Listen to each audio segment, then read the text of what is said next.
就係即係冇特別活動嘅話，我自己出門嘅話就係揸波子咯。自私係啦，咁唔係，不過你部波就有4個位，你部真係4個位，都冇人坐，自咁私多做咩啫？自私咗20%啫。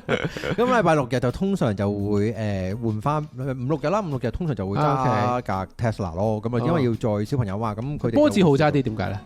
佢個操控性啊、指向性啊，都係好過架 Tesla。操控性係咪講緊你擰幾多軚盤去轉幾多嗰個位啊？因為佢我嗰部波子佢係4驅，係咁變相咧佢因為咁咪冇得甩尾咯。都甩到嘅， OK 夾硬嚟。咁但係我部 Tesla 係後驅。哦，你部唔係咩嚟？唔係4驅嚟嘅，我嗰部係後驅嚟嘅。咁所以咧，好多時候條尾咧，如果你大有得滯咧，佢條個尾都會走得好勁嘅。線住咁啦啊嘛。咁有一次我老婆抬住個仔，跟住之後喺佐敦道一路上翻去加士居道天橋，係咪係加士居道天橋上去即係紅隧嗰個方向嘅時候咧，咁啊落少少雨，跟住一路甩住出去，跟住我老婆嚇到死。哦，佢 feel 到 bell。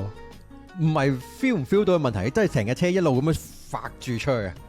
我真係失控喎。咁跟住又救得到嘅，救車救得翻咁樣。